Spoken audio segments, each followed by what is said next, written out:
Welcome to Keeping Your Shit Together in a Stressed World with Michelle Post and Scott Grossberg. Each week, we explore down and dirty ways to stop awfulizing, catastrophizing, going down the rabbit hole, and moving through all the craziness that is happening right now. We're here to create a community of like-minded people as we give you tips, tricks, and techniques for keeping sane in an unhinged world. And now, here are your hosts, Michelle Post and Scott Grossberg.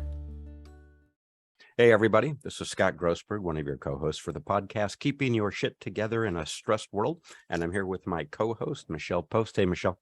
Hello, Scott. Hi, everybody. Thanks for tuning in.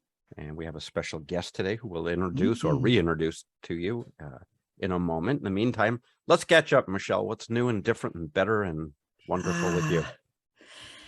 Today, I have a day off. I don't know that I was going to start talking about that, but today I have a day off, except for this podcast. Today is my Friday, Saturday, and Sunday rolled into one because I had a lot of work this weekend. And so I'm really just enjoying some downtime and recouping. And that's important, right? Taking a Sabbath. And on that Sabbath, whatever day of the week it is, doesn't matter, but taking a Sabbath from time to time just to enjoy life and do some self-care and some laundry while you're at it, and some gardening while you're at it. So I'll give you the standard Jewish greeting then, Shabbat Shalom. Shabbat, and the response is also Shabbat Shalom. Is that right? No. I don't know. Sure, Shalom. Shabbat. Well, no, Shabbat is Sabbath and Shalom is hello, goodbye, peace, all that good stuff. Okay. Yeah, you didn't know that? Shalom, it's kind of like aloha from Hawaii. And it's like hello, goodbye, all rolled into one together with peace. I'm just trying to rack my brains for the response that I've heard people say when someone says Shabbat Shalom, and I can't remember. But peace be unto you as well. There you go. Friend. And also and also to you. That's the Presbyterian way for those of you out there. It's actually also very Jewish. You know, at some point we should do a comparative religion thing, because I think we should. People Judeo-Christianity has a lot in common. Be shocked at you know what would be great is if we had someone come on from a completely different perspective, like Wiccan or Buddhism or Muslim, and like had because there's a lot of Judeo-Christianity kind of similarities that are built within the United States culture, right? But we don't tend to be as honoring of Eastern religions or Middle Eastern religions. So I got to tell you, I just went and looked up because you really caught me off guard when you said, "What's the response?" I don't remember growing up with any response to that, and I just looked it up. There isn't one. Oh, there isn't. I know it, but just say it back. But you say it back, or you say "peace unto you," which is probably an American version of it. Okay. Yeah, I was going to say, I don't think I ever grew up with that. I have a funny Yiddish story that I can't remember if we've shared online yet. But when I started dating Brian several years ago, and I came back from a trip that we took together, and I was just glowing. My colleague at the Suicide Prevention Center, we were doing a group together, and we were debriefing, and she was so excited that I had this new experience in my life, that she said something in her Mexican Jewish accent, but also Yiddish, that was, my knockers are your knockers. Oh, you did. You did say. Both of us just happen to have large breasts. And I was like, that is the strangest thing that a woman has ever said to me. And I said, my knockers are your knockers. And she got all red. And she said, I don't know if you can pronounce the word better, but it's like nachas. It's like, my joy is your joy, or I take the joy. It's like empathetic joy from someone else's joy. But it's not knockers. Had nothing to do with our breast size. But it made me laugh. We actually, I'd have to go back and look at what the word is that you're doing, but yeah, it's not that. It's not that. Good. May today's show exceed your joy. Yes. I Hopefully will you're let laughing at this. for our listeners. I do want to bring up one thing Yes. that because I've gotten a lot of people that knew I was going to do this, Okay. had lots of questions themselves. Oh, great. And at the request of my wife's and my doctor, we went and had our second booster on Friday. Oh. And I want to let everybody know what that went like, because there have been lots Yeah. of questions, with the understanding that everybody's responses and reactions are going to be different. Oh, okay. So number one, you may hear it a little bit. I have a head cold that, because of the weather and the fires out here, it's gotten just bizarre. So number one, went out and took COVID tests to make sure I didn't have COVID. Okay. So I had 2 COVID tests. I also took one the Friday of getting the test, because you certainly don't want to go get boosters while you've got COVID. No. So I tested negative with both of them, then confirmed that it's okay to get your booster if you have a head cold. It's like no big deal. Okay. We have Moderna, so it was very difficult here in California, by the way, in the area that we're at, to find anybody who carried the Moderna bivalent version, the new version. They all have Pfizer. So we finally found, believe it or not, a Vons. It's a supermarket with a pharmacy inside. The grocery stores all have Moderna, Albertsons, Vons, etc. So, and I believe Walgreens. Made our appointment, went in. It was literally painless, both figuratively and literally. Showed up for our appointments, came in, greeted us. It was probably the most painless shot I've ever had in my life. I mean, I didn't even know he gave it. And so we were done with that. For the next 24 hours, remember this is on Friday, had a sore arm, which I remember from the first one. Almost everything, right? Flu shot. And some moderate body aches. And after 20, and my wife literally just had a sore arm. That was it. Wow, that's awesome. 24 hours later, nothing. Oh, good news. So I want to pass that on to others, because I know some of the folks who have asked me for the 24 to 26 hours afterwards, chills and sweats and things like that. Again, I think it just kind of depends on your own autoimmune system. But we got it. And the reason we got it is because we're getting on an airplane on Saturday, and we wanted to make sure that we had some extra protection. So I pass that on to everybody in case you're thinking about it. Our doctor did advise us that he thinks it's, COVID's going to raise its ugly head again this flu season, and wants us to get a flu shot in October. So. Yeah, it's interesting you brought that up. Right before we started recording today, before I logged in, I was writing a note to my own doctor, who is a Harvard med school grad and UCLA professor, and has been my source of all kinds of information through the pandemic. He's been really awesome. He sends out periodic updates about, regular questions that people are asking all the time. And I was just about to send him out a note to ask about not just that I also have Moderna, so not just the booster shots and the flu shots and the timing of it, but also, for people over 50, they have a shingles shot to help you avoid shingles, which is kind of a really painful, itchy. Been there, done that. Okay. The shot or Both. the actual experience? No, I had shingles. Again, without getting too personal. Yeah. It's not like chicken pox. Well, there's the interesting thing, folks. If you had asked me, it felt like a side ache. I had no outbreak. I had no itching. I had none of that. It felt like a horse had kicked me in the lower back, my lower back area. And thankfully, my doctor examined me and said, "Scott, you have subcutaneous shingles." It can be below the skin. It can, exactly. And who'd have known, right? And I had no who'd shingles. Have known we were going to talk about all this stuff today. And what it does, shingles, if you don't know, it inflames the nerve endings. It was horrible. I'll just tell you this, it was horrible. And then after it was over, I went and got my shingles shots because I didn't have them beforehand. Okay. Well, who knew we were going to talk about everything from knockers to shots. Knockers. All right. Anything else you want to talk about before we bring on our guest? I have a feeling that our guest has a lot of information that potentially could help people who tuned in for this specific topic about toxic relationships and how to, I don't know exactly where she wants to go with it. So I'm happy to start our conversation.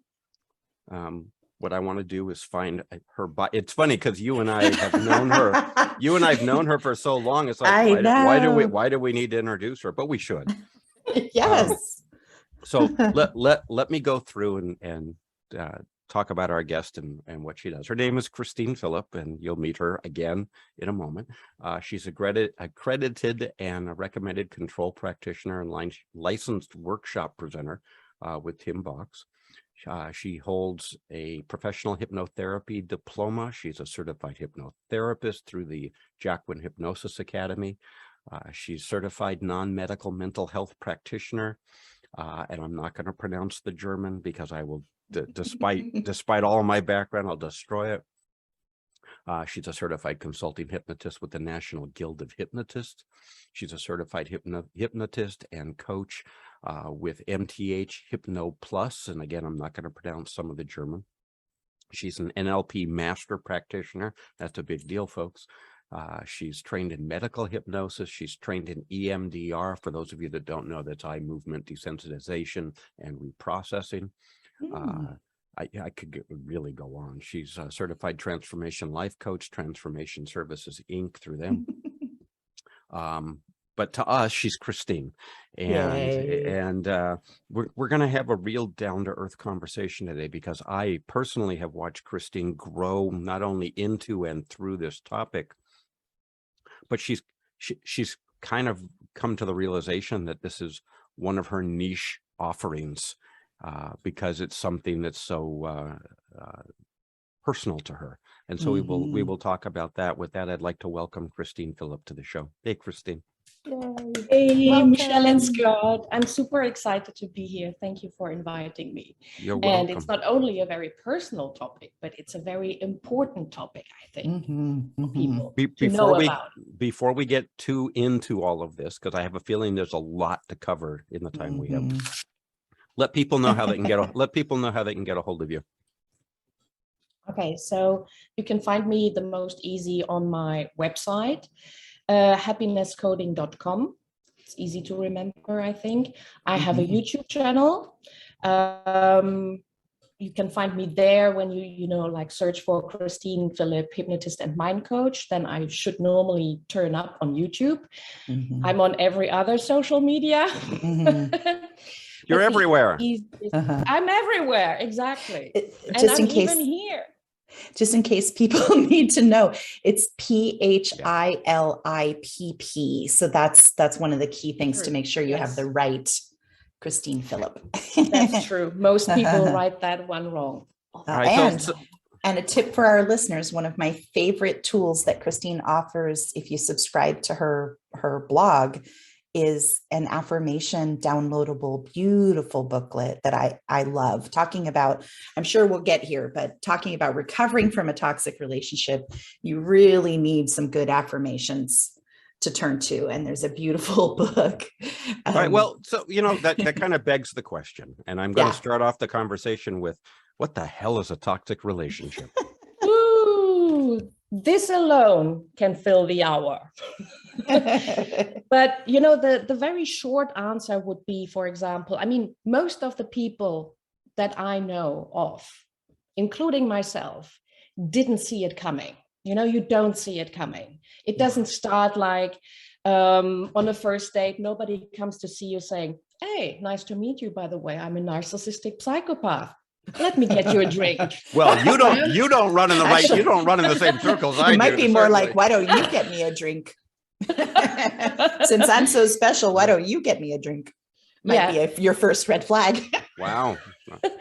So it starts basically as a dream come true most of the time, Yes.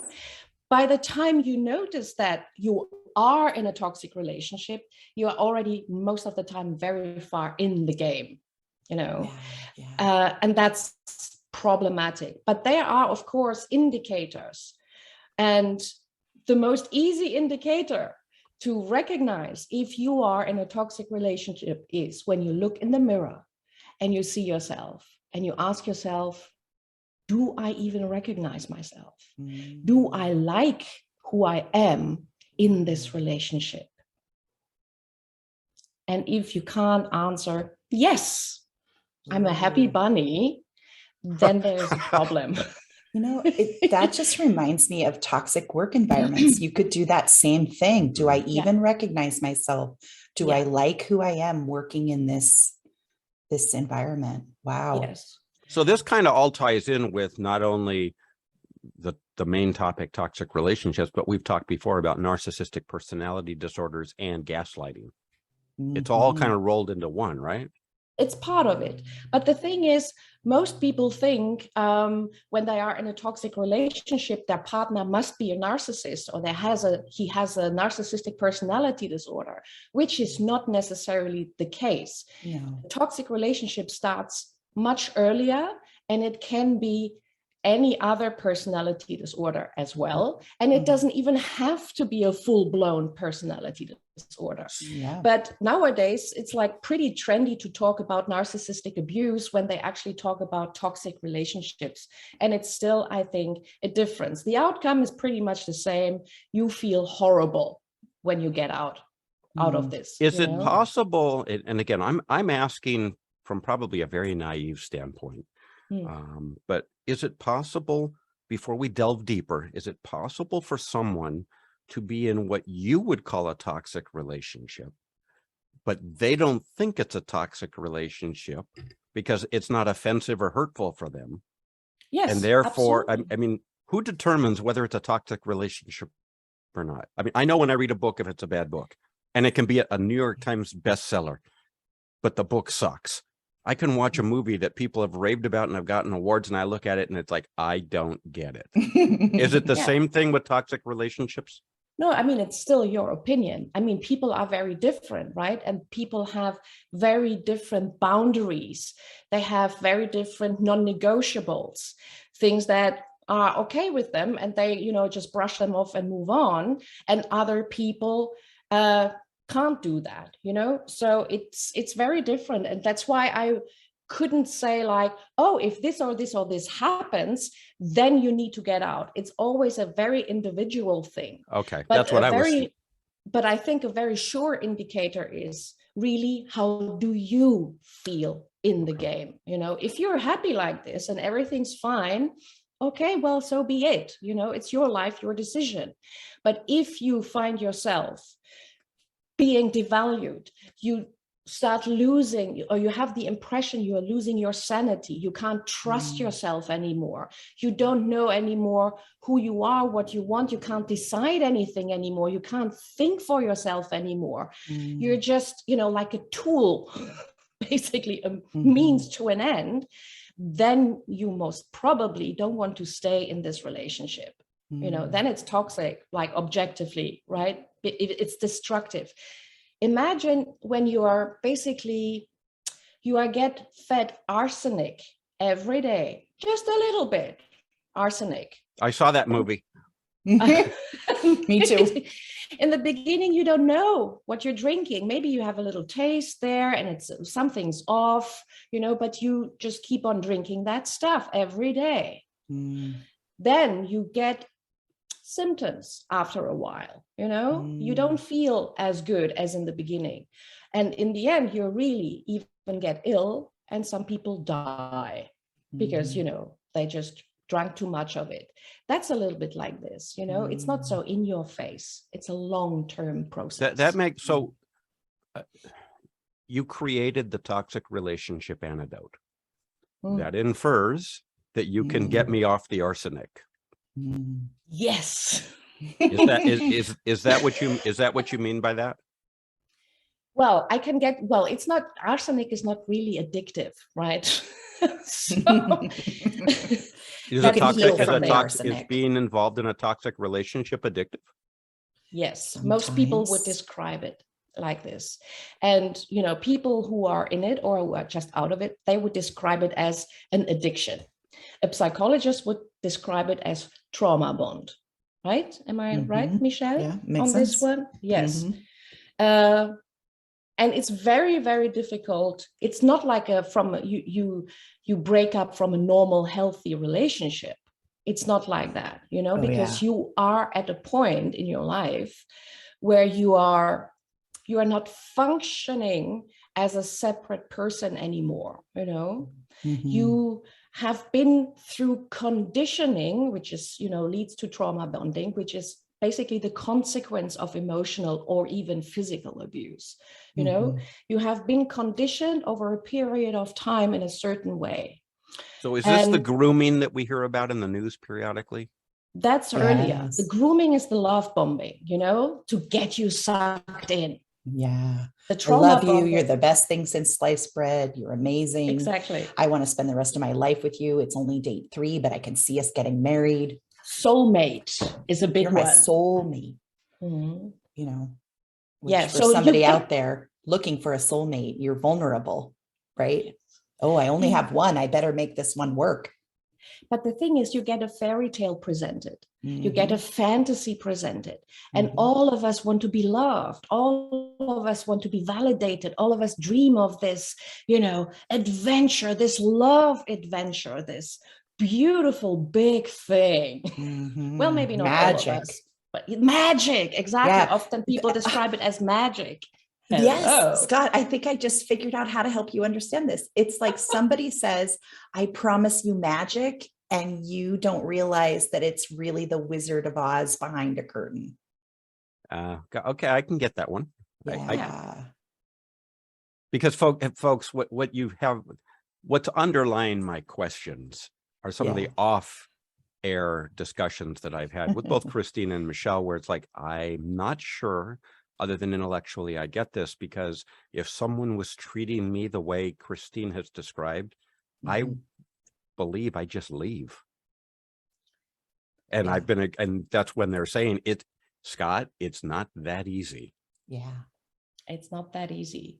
Yeah. I found a very good analogy, I think, to describe the trauma bonding that happened, the conditioning. You have been conditioned into this, to stay there. Gambling, for example. Everybody knows you can't win against the bank. People are still running to press the buttons on slot machines. Yes, they are. And, sometimes you get $5 back. Exactly. Sometimes maybe only 2, but you keep on pressing the button. You get a reward sooner or later. You never know when. But something will come, and sometimes you win the joker. And so this is like the intermittent reinforcement, breadcrumbs you get served because you're already so low, in everything, that you're starving of love and attention and all of that. And so you get those breadcrumbs served. Basically, you press the button on the slot machine. When is the joker coming? When is my reward coming? And then you get the reward and you react with full-blown gratitude. Oh my God, thank you. I have won something, and that's what makes people holding on to. And this comes from the learning psychology. And this is a pattern that is very difficult to break. And that's what's keeping the people, basically in the relationship or missing that person for a crazy amount of time sometimes. So I got to tell you, that's probably the best analogy I've heard in quite a long time. Great. And all of a sudden, Christine, this makes complete sense to me, because now we're talking about the gamification of relationships. Yes.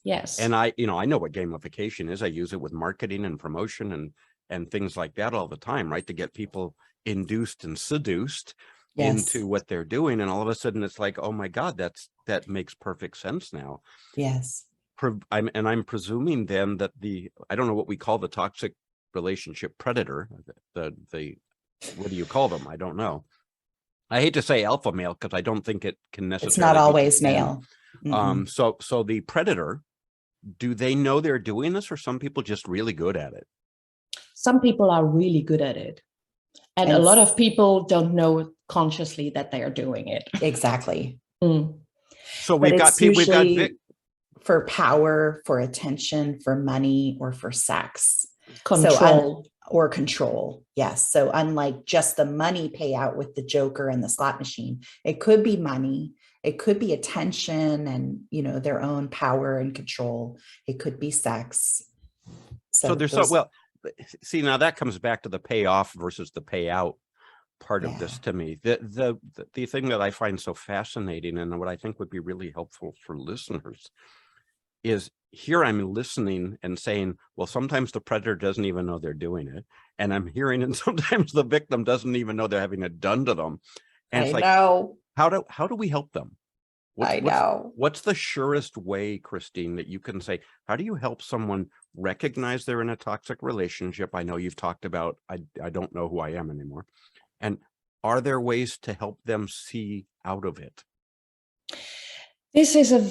I think this is a very difficult question, because what people often do when they are in the middle of a toxic relationship, they are in denial for a very long time.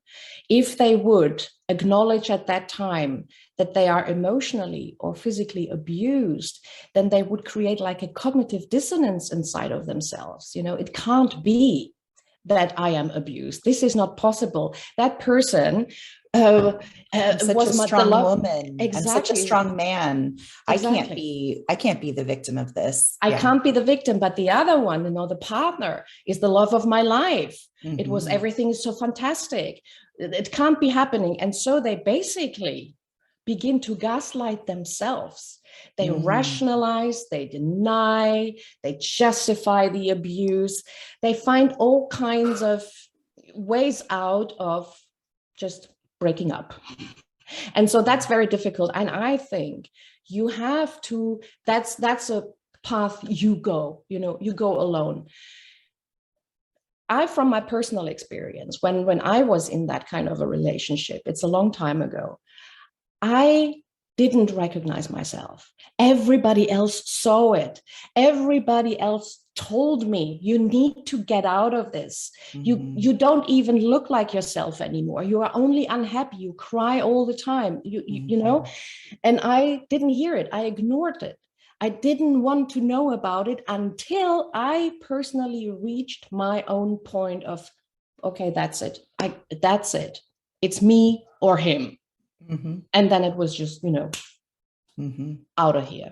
So, and I respect that. So if you have a wake-up call, whether it's from the outside or it's internal or both, and you realize that you are with a partner, it could be also, from what I'm listening, Michelle, a boss or hell, a child or an employee. It could be anybody, right? Somebody is hacking. Now we're in my world, hacking your pleasure centers. Yes. In order to push the intermittent reward buttons. Yes. In order to hit the dopamine buttons. Correct. In order to keep you coming back like a mouse going back and getting their stuff, right? Right. Is what you offer, Christine, with your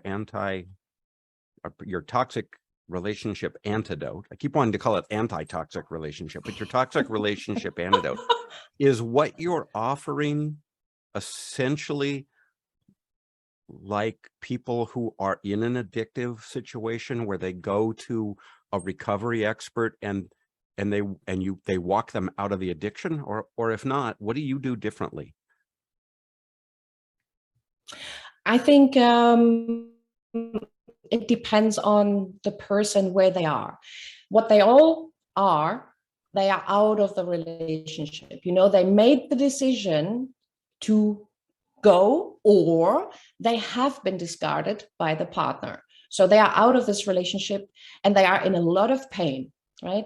That's when they need kind of first aid help. And that's where I already come into play, because I offer like a first emergency help to, like a painkiller, basically, like an emergency first aid kit to remove the pain, to make it easier so that you can breathe, that you can have a clear thought in your mind. Because when you're in such a heightened emotional state, like pain is, like physical pain or emotional pain lights up the same areas in the brain. So you can't really think clearly in that state. When that pain settles, then it's like, oh, and suddenly I can see on the ground of the sea, it's like a stormy sea that calms down, and you Yes. can see beneath, under the mud, you can see it clearing up, and then you can start to think clearly, and then the real work begins. And the real work is grieving, Yeah. is processing, is learning from it, is educating yourself. I think the first thing that people do when they come out of a toxic relationship, and I think that's a really good step, is educating themselves. They want to know everything about it, and they learn and read and watch videos, and there's tons of excellent material out there to educate yourself. So that's great. But often they don't know what's next. What then? I know everything about it, but I still feel the pain. And that's the help I'm offering, So your antidote is to, recover. if I'm hearing you, so there's the recovery, but it's also, I think you called it the emergency first aid session, right? Yeah, it starts with that. And I take it, and I'm asking, sorry for the naive questions here, but I take it these are one-on-one recovery sessions. You're not doing this in a group, correct? Yeah, I know. I do this one-to-one. There was a moment when I thought about offering it in a group, but I think this is quite difficult because you have a lot of people at very different points in their story, with very different stories about it. And you put a bunch of strangers together who know nothing about each other, and you should open up, and be vulnerable. Yeah, that's what I was thinking. Exactly. It's like, I don't want to be in front of a bunch of people and exactly. It's very difficult to do. Idiot. Yeah. Yeah. So no, those things are one-to-one. It's very personal. It's very intimate, because those people experience so much shame and blame and guilt. Yes. This is nothing you want to share with other people. So you're creating kind of what Michelle and I've done with this podcast. You're creating a safe space for them to be vulnerable with you. Yeah. Yes. Yes. It's part of the whole program as well, that I want to give them space also to talk about it. It's not just like, and now we do this and now we do that, and then you're better. No, they need to talk. They need to be heard. They need to be seen. They need to be listened to, to move forward. I think the release, just to get it out of your system, is a big part of healing. And Michelle, you and I think you and I, haven't we talked about talk therapy before? Oh, yeah. I was trying to think of how this compares to, for instance, grief, individual grief support versus group grief support. And when the death first happens, so I would take like when the end of the relationship with the employer or the coworker or the love affair ends, right? You need a certain amount of individual space in grief for the first 0 to 3 months, where you don't have to be traumatized by other people's stories. You don't have to shorten your 10-minute share, and share 90 minutes with 10 other individuals. And then after about 3 months of working with an individual therapist, then a group becomes more manageable for you, because you want to be with other people who have experienced the pain like you've experienced, but you don't have to feel like, oh, I had so much more to share than just 10 minutes.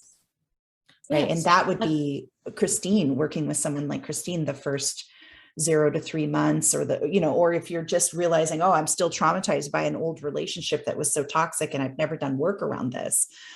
Go with somebody individually first, and then think about getting into a group setting. So may I ask let me ask another pretty blunt question. And that is, I'm listening not only to you during the show, but certainly off air. We've talked about this getting ready for the show.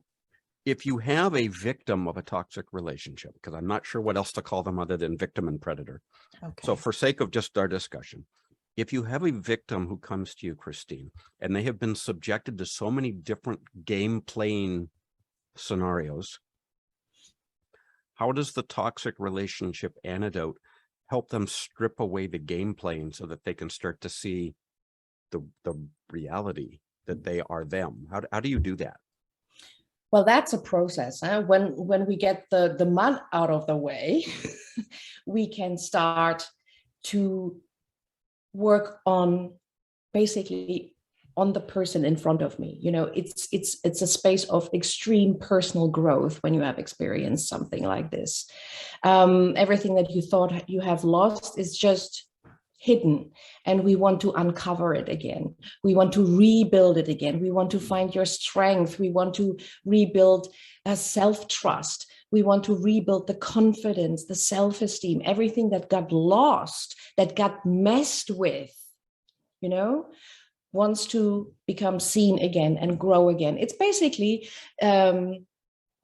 like getting your garden ready after a long, cold and hard winter, and you prepare everything for spring.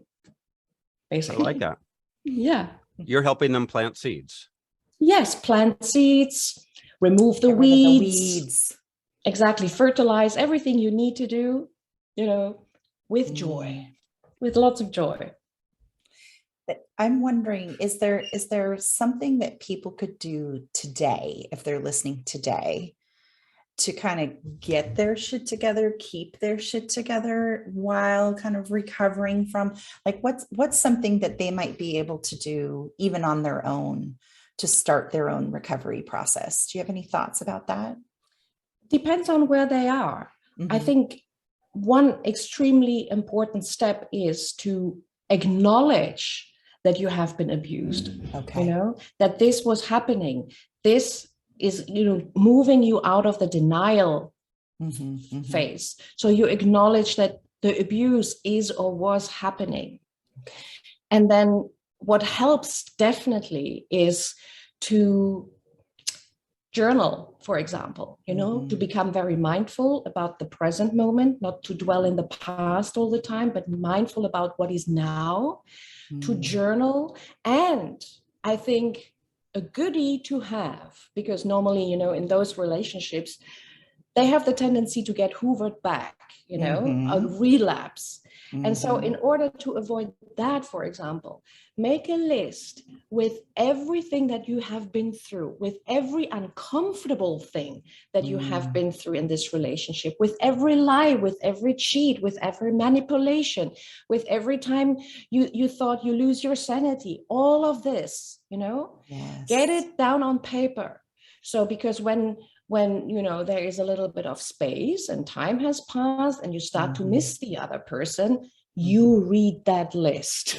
Yes. You don't want to go back there, but you have the tendency to forget that. Oh man, it wasn't that bad, was it? You know, and he or she actually, I mean, it was the best time of my life. And we start to romanticize everything and to idealize everything again. And that's very dangerous. So you want to have a list like that in your face, telling you why you left in the first place, or why it's over in the first place. It's very, very important. Beautiful. Seeking therapy, I think, is also for a lot of people a great plus. To get, someone to talk to. I love those tips, because in my practice, I've definitely seen, you know, as soon as the you know, the person who's creating the toxic relationship is done with their next person, like that thing fails, they like to go back in their Rolodex and seek out previous people. And that's when you'll hear from them 3 months, 6 months, a year and a half later. You're like, where did this person come from? 5 years later, you're getting a call or, you know, a text message, or somebody's Instagramming you.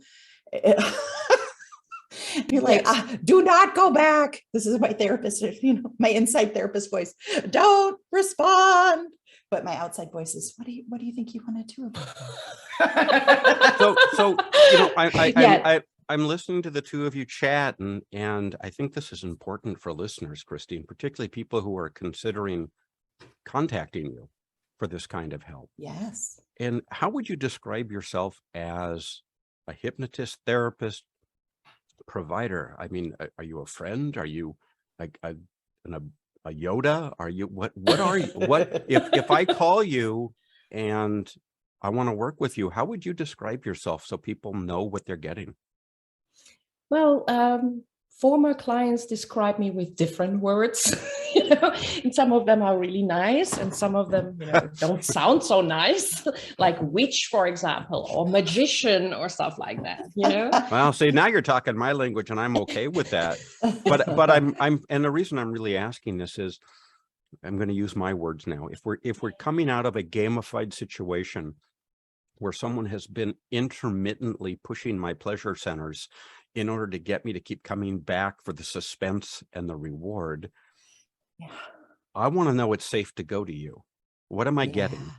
Yeah. What am I getting when I come to you? Well, you get a safe place. You get a huge ear. You get lots of understanding and support. You get someone who knows where you are and how that feels like. And you get someone who knows how to get out of it. At that time in the past, I made myself a promise, this will never, ever happen again to me. And it never did. And that's like, what, 20 something years ago? So I know things, a thing or two, you know. I'm a guide. I guide you. I hold your hand, you know, those kind of things. Very cool. You know, Michelle, I'm not sure, again, this is kind of outside my normalcy. You know, you want to talk about magicians, you want to talk about witches, we can talk about that. But you know, as someone who comes from a couples therapy, therapeutic, you know, marriage, family counseling background, what is it that we need to ask Christine for the listeners that I haven't asked? Well, I think Christine, I want to just highlight for people that your bio, you're a hypnotist, you are a life coach, you are trained in EMDR. So it's not just that you are a person out there flying by the seat of your pants. You have real training behind you. And that's important for people to understand. You want to know what someone's training and credentials are when you work with them. That's my issue, is like, how do I protect the public in general? So you're going to a new practitioner. What's their, not just their personal experience, what's their training like? And Christine has a lot of training credentials behind her, just like you and I do, Scott. And that's really important, whether you choose to work with Christine herself or someone else.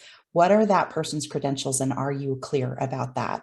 Because you don't want to be taken advantage of when you've already been taken advantage of in a toxic relationship. So that's my little disclaimer. I think I put my Scott hat, my legal Scott hat on. But Christine, I wonder, like, since we have just a few minutes left, can I ask you what you personally do to keep yourself free from toxic relationships, keep your shit together, like keep you feeling at peace, at center? What are some of your practices? Well, with time, I learned to listen to my gut, for example. Yes. So when you encounter a new person, they send out signals, you know, and once you know, you can see them or detect them pretty fast, you know, and still then you sometimes have the tendency to ignore it at first, you know, and think like, oh, maybe it's, you know, just my mind is a little bit, you know, my bullshit meter, as Scott calls it. Right. It's really low or high? Low or high? Well, I've got a really high BS filter. Filter is high, but my meter is low, right? So you recognize it very early. Fast. Exactly. So you hear it and you recognize it really early. And so I don't go into those very deep then anymore. I protect myself. I think one of the most important things to learn is to set healthy boundaries for yourself, to say no to things, to know when to leave, to know what you want and what you don't want, and what is even completely out of discussion. Yes. To know yourself better. of course, this is something you kind of relearn when you're coming out of a toxic relationship, because you lost that sense, you lost that connection to yourself in that relationship. But this is what you regain with time again, the self-trust, the knowing that you can actually do this, that you can set your goals, that you can achieve them, that you have the conviction that you have your own best interest in mind, and that you're not trying to destroy yourself, and then you treat yourself with more compassion and kindness, which I find is extremely important. You learn more about self-acceptance. Self-love is the biggie, that's the biggest protector you will have against toxic relationships in the future. So, and I'm working on those things. Yeah, self-love, affirmations, talking to yourself positively. I hear all that. Yeah. And I heard once that I don't know who said this, but we allow people to treat us slightly less badly than we treat ourselves. So if we're really self-abusive, we will accept a lot of really negative behavior. But if we're really self-loving, that person needs to treat us up into our little boundary, right? So we only allow people to treat us as badly as we treat ourselves. That's true. Yep. Okay. Well, Christine, I'm going to ask the question, how would you like to be remembered?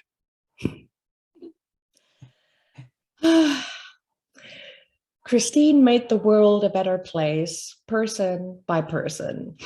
Oh, I like that. I love that. Me too. Wow. Oh. I wasn't expecting that one. That's very cool. You might have to steal that one, Scott. I like it. Person by person. Beautiful. Thank you. Thank you, Christine, for being with us today. I know we've just scratched the surface.